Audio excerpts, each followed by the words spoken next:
O caos é uma força da natureza sem fim, pois ele é a imagem do homem em sua essência mais sombria, quer ele queira admitir ou não. Porém, esse caos se manifesta de diversas formas, buscando o controle da criação e das ondas do imaterial, que sempre influem de acordo com as mudanças nas almas dos seres sencientes e os seus desejos mais sombrios. Esse caos se manifesta de diversas formas, seja a busca pelo excesso, o conhecimento e a busca pelo poder e a dominação através dele, a eterna decadência e o eterno vazio entre a vida e a morte, ou a raiva e a pura busca por carnificina e sangue, o eterno desejo de destruir, de matar e de impor sua realidade à força pela galáxia e destruir os mais fracos. E nesse sentido, o caos é a manifestação viva, Korn, o deus da fúria e do sangue, mas também o deus da tristeza. Korn é o deus do caos, que é representado pelos seus seguidores como deus da guerra, do sangue, da vingança e da morte. Seu território no imaterial reflete a sua personalidade e os conceitos distorcidos que formam o seu ser. Ele é protegido por montanhas que guardam seu território de possíveis invasões dos seus irmãos caóticos, bem como seu território por completo é formado por grandes fortalezas que produzem armas, equipamentos e máquinas de guerras brutais para serem usadas tanto nas guerras no imaterial quanto nas guerras do mundo material. A constante carnificina e a batalha eterna que se reflete nos campos do território de Korn é algo que faz o deus da guerra e do caos se deleitar enquanto o sangue continua fluindo. Seus seguidores costumam valorizar a honra marcial que Korn aparentemente tem, apelando para um código guerreiro contra a covardia e a fraqueza, pois Korn odeia a feitiçaria e o método de fazer guerra sem ser o combate direto e limpo. Para ele, somente existe a verdadeira vida no sangue derramado, pois a raiva é a verdadeira constância no universo. Para ele, até mesmo o temor à sua vida pode ser considerado uma fraqueza, pois o medo tira a força, e sem força, o ser humano é fraco e dessa maneira não tem capacidade de se impor. O grito "sangue para o deus do sangue e ossos para o trono de bronze" caracterizam os seguidores de Korn e sua filosofia. O sangue, pois o consumo do sangue é a vida, a energia, a adrenalina, e é necessário força para se tirar o sangue e para fazê-lo fluir. E ossos para o trono de bronze significa o poder de dominar e exercer sobre a morte. Poder de colocar seus adversários por debaixo de seus pés, pegar os seus crânios como troféus e fazer assim deles a sua oferenda ao Deus de sangue. Pois no sangue existe vida. No sangue é que fluem os nutrientes, é que faz com que as correntes cerebrais funcionem, é onde flui a energia que o coração bombeia para que dessa maneira o corpo se sinta abastecido e forte o bastante para aguentar uma provação. Do sangue vem tudo. Do sangue vem a vida, do sangue também vem a morte, como a própria palavra de Deus diz, quando esta se refere a Caim quando matou Abel. O Senhor fala para ele: onde está o teu irmão Abel? Não percebe que agora a terra clama por causa do seu sangue? E os seguidores de Korn usam o sangue como oferenda para ele, para alimentar a constante sede de carnificina, morte e destruição do Deus da guerra, pois na verdade ela esconde no fundo uma tristeza profunda e nunca conseguir satisfazer o seu desejo pela paz.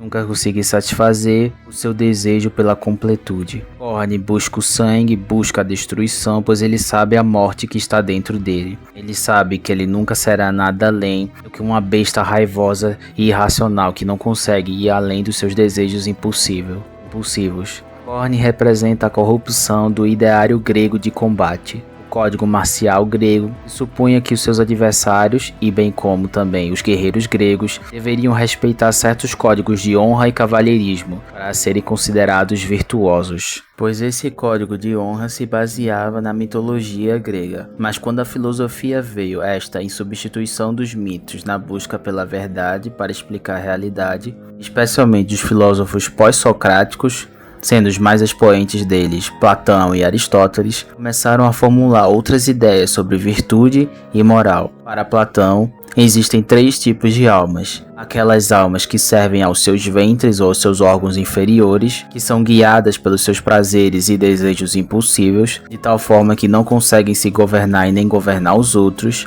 Esses são considerados as massas. Tem o segundo tipo de alma, que esse é aquele associado aos vigilantes, os guardiões da cidade, da polis, que que, apesar de conseguirem se controlar e se autodisciplinar, sendo estes superiores à terceira alma, ainda assim eles não conseguem ter força e discernimento bastante para assim se emancipar e dessa maneira alcançarem o verdadeiro entendimento. A primeira alma seria aquela dos filósofos, aqueles que alcançaram o entendimento da filosofia e da razão e dessa maneira são guiados por eles, assim alcançando a verdade. Korn representa a distorção desse ideal, um Deus totalmente guiado pelos seus desejos impulsíveis e nada vai além de uma máquina de guerra mortífera, guiada única e exclusivamente pelo seu desejo de matar, mas que carece de uma verdadeira virtude ou poder o suficiente para destruir, pois o que é melhor, uma besta enraivecida que mata por matar, ou o homem que, guiado pela virtude e pelos seus valores, decide como a morte deve agir ou não,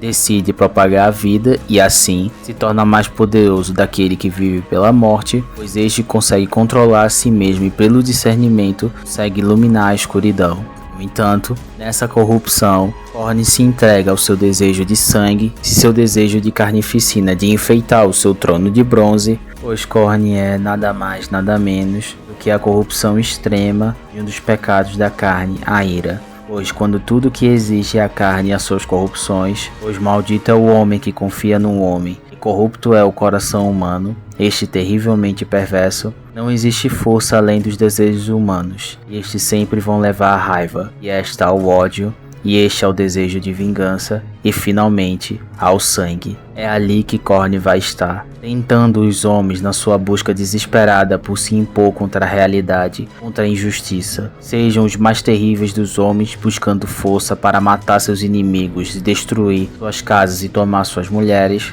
ou até mesmo os mais nobres dos guerreiros que buscam forças para salvar suas famílias, seus impérios, suas cidades, e dessa maneira, ao confiar em seus próprios corações e morais duvidosas, esses caem pelas promessas falsas de poder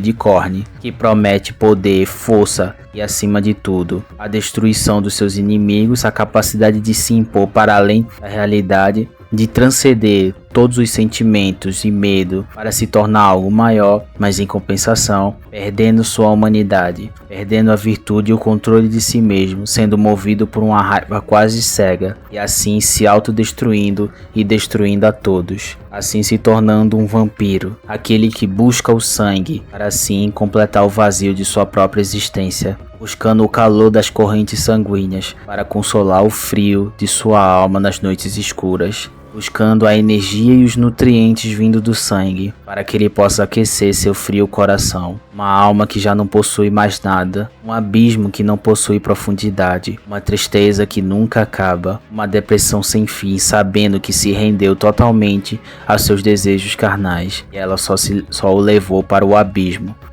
mais fundo e profundo da alma, a perca de sentido, onde nada mais importa. Dessa maneira, tudo se morre e é alcançado a morte completa. Porém, se pelo sangue um homem pode ser condenado, pois do sangue vem a vida e a morte, também do sangue pode um homem alcançar a restauração. Pois, se o sangue de um homem pode carregar a morte devido ao seu coração corrupto, dessa forma este, corrompido pelo pecado, flui através de seu sangue os desejos imorais, pois do coração é que flui as imoralidades sexuais, a raiva, a impiedade, a mentira, o engano, a cobiça, a glutonaria, a luxúria e todos os demais, e assim o sangue que leva à morte pode ser usado como alimento e oferenda aos demônios do caos de Korn, pois se a maldade e a corrupção do coração é alimentado, o sangue flui, e assim carregando todas as imoralidades e iniquidades da humanidade. Porém, também o sangue de um justo, em quem não há pecado, pode redimir aqueles que dele bebem, e a ele se submetem, pois assim como o sangue de um ímpio pode fluir as suas iniquidades, da mesma forma o sangue de um justo pode fluir suas boas obras, do amor, da piedade, da justiça, da benignidade, da bondade, do domínio próprio, da paz, da alegria, da justiça, as boas obras do Espírito, os frutos daqueles que nasceram de novo, e dessa forma herdaram o reino santo. O sangue daquele que é santo e vivo, puro e perfeito, mais manso do que uma ovelha, mais puro que um bebê, mais justo do que o mais rígido juiz, e mais feroz do que qualquer leão, pois ele é o leão da tribo de Judá, que desceu na terra para viver como homem, e na cruz venceu os pecados e os dominadores das trevas. Pois ele mesmo diz: aquele que não comer da carne e não beber do sangue do Filho do Homem não herdará da sua salvação. Deve ter comunhão com Cristo a tal ponto de crer nele, para que seu sangue o lave, e dessa maneira a sua vida seja entregue para ele, e ele seja considerado santo e justo, e dessa maneira não mais servindo aos desejos impulsivos da carne, não tendo coragem de se emancipar e se tornar alguém maior, e não mais também se submetendo à razão humana, mas se submetendo à razão do divino, do Deus Todo-Poderoso, o Criador dos céus e da terra, o Senhor Jesus Cristo, o qual com sua mão sustenta o universo, que ergueu a terra do abismo e sustenta ela no absoluto nada, e do nada disse: haja-se luz, e tudo foi criado, porque nele, para ele e nele são feitas todas as coisas. Ele é o Cordeiro, é o leão da tribo de Judá, e ele lançará a morte, o pecado, a violência, a impiedade no lago de fogo para sempre, com todos aqueles que adoram, praticam e amam a mentira.